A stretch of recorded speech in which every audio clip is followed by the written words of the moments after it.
A partir de este momento, un espacio para crear conciencia. ¿Por qué lo hiciste? Un programa de la Fundación Códigos, conducido por el investigador Luis Cegueza, desde los estudios de la Fundación Códigos en Punta del Este, Uruguay, y emitido en Uruguay, Argentina, Bolivia, Brasil, Chile, Colombia, Ecuador, España, Estados Unidos, Holanda, Inglaterra, Israel, México, Perú, República Dominicana y portales online. Así comienza ¿Por qué lo hiciste?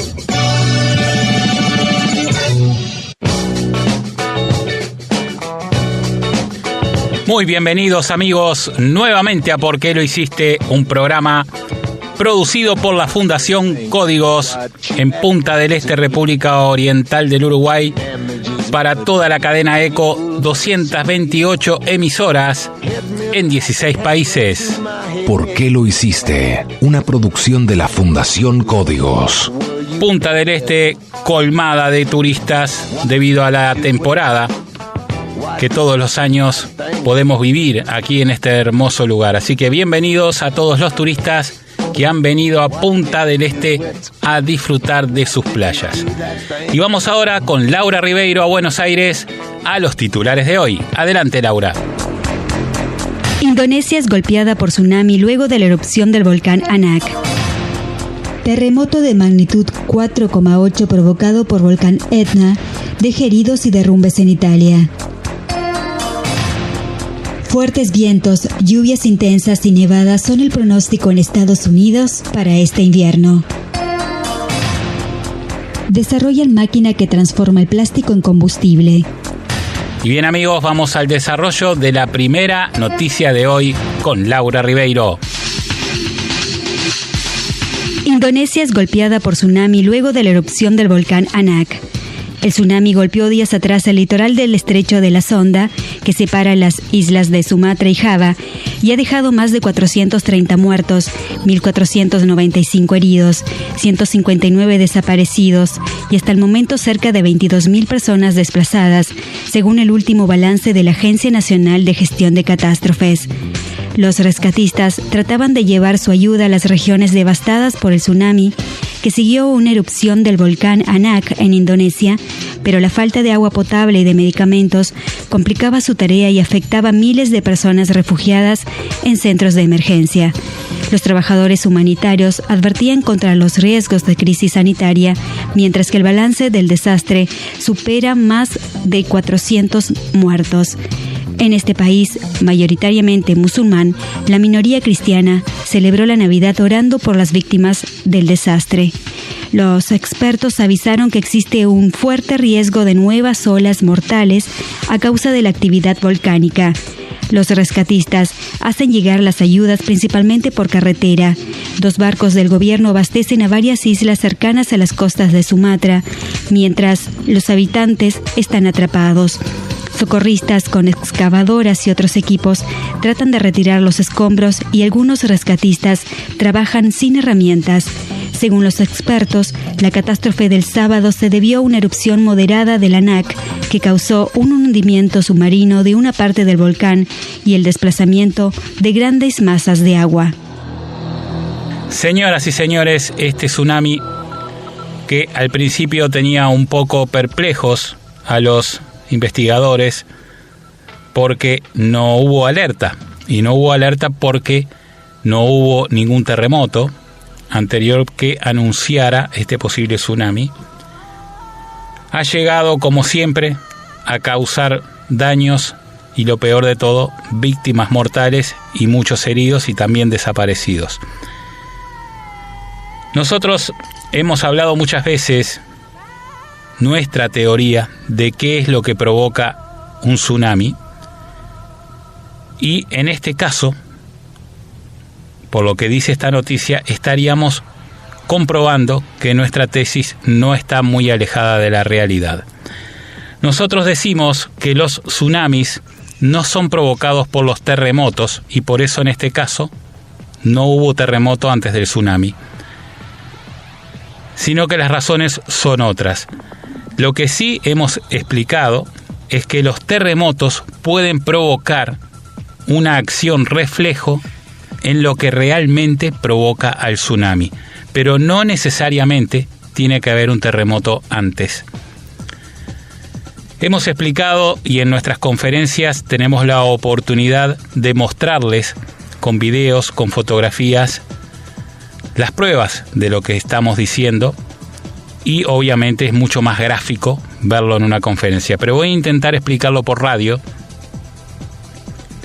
para que se lleven una idea de que lo que provoca los tsunamis no es exactamente un terremoto. Nosotros explicamos en las conferencias que un tsunami es provocado por la explosión del hidrato de metano que está debajo del suelo marino. Este hidrato de metano es un compuesto, como un hielo. Este compuesto está formado por restos orgánicos y el agua congelada que lo encierra allí, transformando en metano a esos compuestos orgánicos. Mientras no hubo calentamiento global, este hielo blanco, llamado hidrato de metano, estuvo allí, debajo del mar, sin problema ninguno. Pero cuando empieza a calentarse el agua debido al calentamiento global, comienzan a sentirse los problemas porque se derrite la capa de sedimentos permafrost y abajo de ello está el hidrato de metano, que también se derrite y permite liberar el metano. También puede pasar que cualquier golpe o situación geológica fuerte puede hacer que este hidrato de metano explote, escape a la atmósfera. El metano es un gas liviano, muy liviano, y cuando está debajo del agua, obviamente al liberarse busca salir a la superficie y seguir subiendo. ¿Qué acontece cuando hay un movimiento telúrico donde hay hidrato de metano? Bueno, como pasó en el tsunami de Japón, por ejemplo, hubo un desplazamiento de las placas bastante importante, casi de 50 kilómetros, y eso provocó que el hidrato de metano explote. Al entrar en contacto con el agua, aumenta 164 veces su tamaño. Quiere decir que 1 metro cúbico de hidrato de metano se convierte en menos de un segundo en 164 metros cúbicos de metano. Esto literalmente es una explosión. Imagínense cuando es más de 1 metro cúbico, como sucedió en Japón, por ejemplo, y como probablemente sucedió ahora. Pero ahora, esa explosión no la provocó un terremoto, sino que probablemente la haya provocado el deslizamiento que puede haber provocado la erupción volcánica. Y ha sucedido inclusive que ha habido explosiones de metano que no llegaron a ser un tsunami porque fueron menores, sin necesidad de que hubiera ningún terremoto ni ninguna erupción volcánica, simplemente porque se calentó el agua y se liberó el metano. Cuando se libera el metano, se transforma en una enorme burbuja y eso provoca esa ola gigante que llamamos tsunami. Simplemente es una enorme burbuja que escapa a la atmósfera y provoca una ola circular enorme. Cuanto más escape de metano, mayor es el tamaño de las olas y más lejos pueden llegar. Por eso ha sucedido también que ha habido terremotos en lugares exactamente donde ya hubo un tsunami y, sin embargo, no hubo nuevamente un tsunami. Eso es porque el hidrato de metano de ese lugar ya explotó. Y como demora por lo menos 70 años en volverse a formar, no hubo tsunami. Nosotros tuvimos la oportunidad de vaticinar 22 días antes de que sucediera el tsunami de Japón. Ese lamentable hecho ocurrió 22 días después que nosotros lo anunciáramos en una conferencia en el Hotel Agua en Punta del Este. Al tiempo, vuelve a haber un terremoto en el mismo lugar y también anunciamos que no iba a haber tsunami porque ya en ese lugar no había hidrato de metano. Y por supuesto no hubo tsunami. Quiere decir, señoras y señores, que no siempre un tsunami es provocado por un terremoto. Puede ser provocado por algún otro movimiento de tierra que tenga que ver, como en este caso, con un volcán. O también puede suceder que simplemente al calentarse el agua se derrita el permafrost y escape el gas de metano al derretirse el hielo que lo encierra. Este peligro latente está allí y la gran pregunta que surge en las conferencias que damos es cómo se formó ese hidrato de metano. Y eso es algo que también hemos explicado muchas veces. Nosotros discrepamos con algunos científicos que dicen que el hidrato de metano es formado por los restos fósiles, porque como es necesario que haya restos orgánicos en descomposición, se le atribuye a los restos fósiles. Nosotros pensamos que los restos fósiles marinos no alcanzarían para formar trillones de toneladas de metano como tenemos ahora debajo del agua. Nuestra tesis explica que está formado por nuestra materia fecal que durante siglos hemos estado enviando al mar cuando debería haber ido a la tierra, que eso es lo natural. Al principio, cuando se crearon estas obras llamadas saneamiento, mal llamadas saneamiento, se pensaba que la materia en el mar se iba a disolver, pero no es así. Se disuelve apenas un 12% y la misma presión del agua va empujando a la materia hacia el fondo marino y estando en el fondo sigue buscando más profundidad por la misma presión. No olviden que cada 10 metros de profundidad aumenta una atmósfera la presión. Y así la materia se va desplazando hasta lugares muy profundos, donde el frío es muy intenso y donde hay más de 50 atmósferas de presión, lo que provoca justamente que se forme el hidrato de metano. 50 atmósferas de presión o más, intenso frío y restos orgánicos en descomposición. Repetimos, para nosotros es las mal llamadas obras de saneamiento que hizo el ser humano por toda la Tierra, llevando nuestra materia fecal al mar, la que provoca la formación del hidrato de metano, y esto provoca los tsunamis. Y cuanto más calentamiento global tengamos, más peligro de tsunamis hay. Señoras y señores, creo que quedó explicado de nuestro punto de vista, de nuestra parte, lo que sucedió en Indonesia esta vez y lo que puede seguir sucediendo en el mundo debido a este gran problema que generamos nosotros mismos, los seres humanos.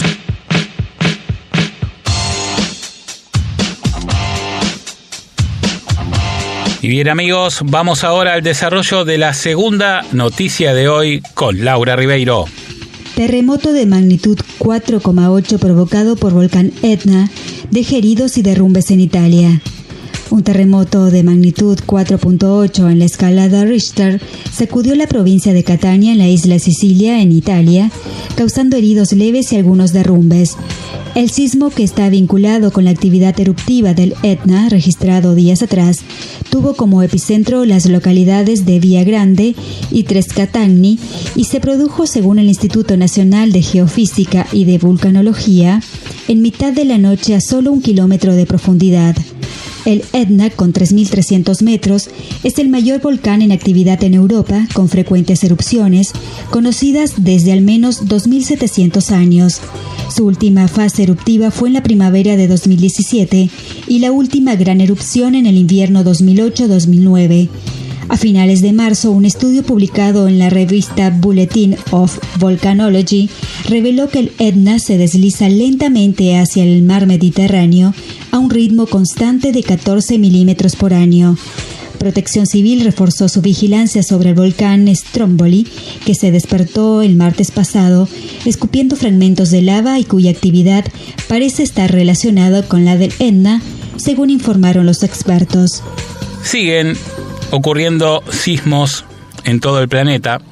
Si uno mira los monitores sísmicos internacionales, va a ver que todos los días hay terremotos por todos lados. Pero lo que está sucediendo últimamente, que hay terremotos en lugares donde no hay conjunción de placas, como es este caso, debido en este caso a la erupción del volcán Etna. Pero también la erupción de volcanes ha venido aumentando en cantidad y en magnitud. Cada vez erupcionan más volcanes en distintos lugares del planeta y cada vez con mayor fuerza. Inclusive se han despertado volcanes que hacía muchos años que estaban totalmente apagados. Todo esto sucede por una misma razón que vamos a estar explicando al final del programa. Pero lo interesante de esto es saber que ya no están libres las zonas que se pensaban que estaban liberadas de terremotos. Por ejemplo, este lugar, Punta del Este, está en el centro de la placa sudamericana, por lo tanto, se puede pensar que aquí no habría peligro de terremoto. Y realmente nunca hubo terremoto en Uruguay. Pero hoy por hoy, como se están dando las cosas, podría sentirse algún tipo de temblor en algún momento. Quizás no ahora, quizás dentro de unos años. Porque todo el casco terrestre, toda la corteza terrestre se está reacomodando. Y eso va a acontecer por muchos años, no debido a ciclos de la Tierra, sino debido a la obra del hombre, a lo que el hombre está haciendo en el planeta.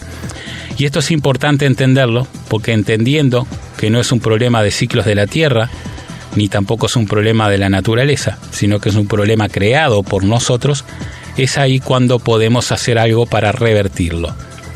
Desgraciadamente, muchos medios, muchos científicos han llevado justamente la idea a la gente de que todo esto es natural, que tiene que suceder, que hay que adaptarse al cambio climático porque es parte de los ciclos de la Tierra, pero no es verdad. No es verdad que esto sea algo natural, no es natural. La aceleración con que se están dando todos estos fenómenos indica claramente que hay una acción externa a la naturaleza, y digo externa porque realmente la inteligencia humana es la que lo provoca. Y cuando digo inteligencia lo digo entre comillas, porque hemos inventado muchas cosas que fueron muy buenas para el ser humano y para todo el mundo, pero también hemos inventado cosas que ha sido para deterioro del planeta. Señoras y señores, los terremotos existen cada vez más.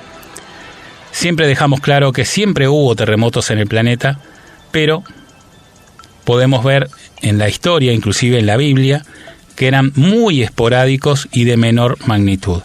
Hoy hay promedialmente 60 terremotos en la Tierra por día. Algunos son pequeños, otros mayores. Nos enteramos obviamente de los terremotos donde una ciudad puede estar en peligro o su magnitud es importante. Pero en realidad hay muchos terremotos por día y esto no es normal. Lo mismo pasa con las erupciones volcánicas. Están ligadas totalmente a los terremotos, las erupciones volcánicas, debido a que todo está causado por lo mismo. Vamos ahora a Buenos Aires con Laura Ribeiro al desarrollo de la tercera noticia de hoy.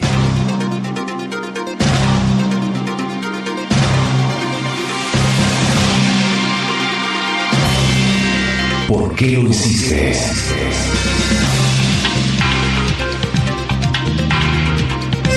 Fuertes vientos, lluvias intensas y nevadas son el pronóstico en Estados Unidos para este invierno. Es una combinación potencialmente problemática. Grandes extensiones del país registrarán un duro clima invernal. Fuertes vientos, lluvias intensas y nevadas fueron el pronóstico brindado días atrás para gran parte del oeste de Estados Unidos, donde hay más de 4 millones de personas bajo alertas por el clima invernal. En la noche de Navidad, la tormenta movió la región de Four Corners, donde la lluvia y las fuertes ráfagas de viento afectaron partes de Arizona y hacia el norte. Denver comenzó a ver nevadas ligeras en las afueras de la ciudad hacia el este.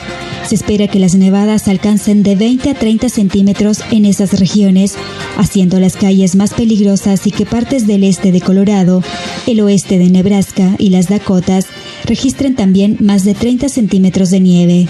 En el sur de Estados Unidos, más de 13 millones de personas estarán bajo un ligero riesgo de tormentas fuertes que posiblemente traigan intensos vientos, granizo y tornados aislados. Y bien, señoras y señores, el titular lo dice: fuertes vientos, lluvias intensas y nevadas. Esto es lo que está sucediendo en Estados Unidos, pero es algo normal en esta época que sucedan este tipo de cosas en Estados Unidos. Nevadas, tormentas, es algo lógico, son tormentas de invierno. Pero lo interesante de esta noticia, y me parece que es bueno recalcar aquí, es el aumento de los vientos, que esto complica las cosas. Y ese aumento de los vientos, nosotros venimos anunciándolo desde el año 2008 en nuestras conferencias, que iba a comenzar en todo el mundo. Porque al estar consumiendo oxígeno, estamos también debilitando el ozono, y al debilitar el ozono, empiezan a acelerarse los vientos. Está sucediendo en todo el planeta. Mismo aquí en Punta del Este, en Uruguay, han acontecido cosas que nunca sucedieron con respecto a los vientos fuertes, los vientos superficiales. Nosotros habíamos pronosticado esto ya, como decíamos, en el año 2008 en nuestras conferencias, y a partir de ahí en todas las conferencias que dimos año a año, explicando por qué sucede y hasta dónde puede llegar este fenómeno. Y según los últimos estudios que hicimos, conforme a el tamaño que tiene nuestro planeta, a la velocidad de giro de rotación que tiene y a la composición de nuestra atmósfera, si se sigue debilitando el ozono, los vientos pueden llegar a 400 kilómetros por hora en algunas ocasiones. Por eso es que nos pareció bueno traer esta noticia, porque cada vez que ocurran tormentas normales para la época en algunos lugares del planeta, puede ser que suceda que los vientos sean mucho mayores que lo normal y eso complique mucho las cosas. Y eso realmente va a seguir sucediendo en la medida que sigamos debilitando la capa de ozono. No hay forma de evitarlo en tanto la capa de ozono se siga debilitando. Y es muy peligroso esto, ya lo hemos visto aquí en Punta del Este, lo han visto otras ciudades del planeta. Cuando hay fuertes vientos puede pasar de todo. No solamente que haya peligro de que caigan árboles, de que haya gente herida o fallecida por este tema, sino que también hay peligro de que el mar venga con mucha fuerza en los lugares costeros, por ejemplo. O, como en este caso, las nieves, las lluvias intensas estarían provocando un problema mucho peor que si la tormenta fuera normal. Señoras y señores, una vez más la Fundación Códigos cumple con anunciar que muchas cosas están sucediendo en el planeta debido a la obra del hombre. Y en este programa hablamos primero del tsunami que hubo en Indonesia, después hablamos de la erupción volcánica y ahora estamos hablando de los fuertes vientos que en este momento están sucediendo en Estados Unidos y también en otros lugares del planeta. A esto se le puede sumar también intensas lluvias, se le puede sumar inundaciones, se le pueden sumar también sequías, y todo es por la misma causa. Y vamos a explicar ahora, como dijimos, por qué sucede todo este tipo de fenómenos por una misma causa. Cuando consumimos oxígeno, lo que hacemos es consumir la capa de ozono. ¿Por qué? Porque no por nuestra respiración, ni la respiración de los animales, es que consumimos la capa de ozono. La capa de ozono, que es el mayor reservorio de oxígeno del planeta, está siendo consumida porque los motores de los automóviles consumen 700 veces más oxígeno que una sola persona. Un motor de combustión interna consume 700 veces más oxígeno que el conductor o que una sola persona en el mismo tiempo. Eso ocasiona un desequilibrio por el cual el planeta no puede reponer el oxígeno faltante. Hasta los años 70, que la cantidad de vehículos era de 200 millones de automóviles, el planeta podía abastecer oxígeno para todos los seres vivos y también para esos 200 millones de automóviles. Hoy superamos la cifra de 2.000 millones de automóviles, 10 veces más, y el planeta no da abasto para reponer tamaña cifra de consumo de oxígeno. Y a eso hay que sumarle la deforestación que estamos haciendo. Pero igualmente les digo que aunque todo el planeta estuviera plantado, sería imposible abastecer el consumo de 2.000 millones de automóviles, consumiendo cada uno 700 veces más que un ser humano en el mismo tiempo. Esto representa miles de millones de toneladas de oxígeno diariamente. Es mucha cantidad y por eso es que la naturaleza acude a la principal reserva, la capa de ozono, y es por eso que se debilita. No es por los clorofluorcarbonos como se ha venido diciendo hasta ahora. Si bien es verdad que hacen un daño a nivel atmosférico, pero ese daño es mínimo. Estamos hablando de apenas un 10%. El gran daño que se le está haciendo a la capa de ozono es a través de los motores de los automóviles. Y esto provoca todos estos fenómenos que estoy hablando. Todos estos fenómenos, los fuertes vientos, los tsunamis. ¿Por qué? Porque alguien se puede preguntar qué tienen que ver los autos con los tsunamis. Bueno, el hidrato de metano está congelado. En la medida que se calienta el mar, ese metano escapa y forma tsunamis. En la medida que erupcionan volcanes, ese metano explota y escapa. En la medida que hay terremotos, ese metano explota y escapa. Y esto también es provocado por los motores de combustión interna indirectamente, porque los terremotos son provocados por la inmensa extracción de petróleo que se necesita para abastecer esos 2.000 millones de automóviles. Estamos hablando, imagínense, de 1 galón por día por automóvil, son 2.000 millones de galones por día de petróleo. Y eso se saca de distintos lugares todos los santos días. Y eso provoca grandes ahuecamientos que provocan los temblores y los terremotos. Y eso hace también que erupcionen los volcanes, porque en cada temblor la tierra desciende un poquito y ese descenso provoca la erupción volcánica. Todo está ocasionado por lo mismo. El consumo de oxígeno debilita el ozono y al debilitarse el ozono aumenta el calentamiento global, aumentan los fuertes vientos, aumentan las inundaciones y las sequías, aumentan las erupciones volcánicas y los terremotos y también los tsunamis. Todo es por lo mismo. Es muy importante entender esto porque con un cambio tecnológico que ya existe, que podría ser perfectamente la movilidad eléctrica, podemos aplacar muchísimo todos estos fenómenos que están sucediendo en la Tierra. Y bien amigos, vamos ahora con Laura Ribeiro a la cuarta y última noticia del programa de hoy. Adelante, Laura. Desarrollan máquina que transforma el plástico en combustible. Un emprendedor francés creó una máquina que convierte el plástico en un líquido compuesto en un 65% de diésel y que puede servir para propulsar motores o generadores. El dispositivo puede transformar mensualmente unas 10 toneladas de plástico en combustible. Este desarrollo podría ser la solución para reducir los 8 millones de toneladas de desechos plásticos que son arrojados al mar cada año. Quisimos traer esta noticia. ¿Por qué lo hiciste? Porque aparenta ser una buena noticia, ¿no? Porque uno dice que bueno, los desechos plásticos se van a convertir en algo útil y de esta manera eliminamos toda esa basura que termina generalmente en el mar, ocasionando grandes problemas, y la convertimos en algo que podemos disfrutar o usufructuar. Sin embargo, hay que tener mucho cuidado cuando uno recicla. En este caso, esta máquina que convierte el plástico en combustible, lo que está haciendo es volverlo a llevar a lo que era, porque no se olviden que el plástico sale desde el petróleo, ¿no? Ahora, ¿qué sucede?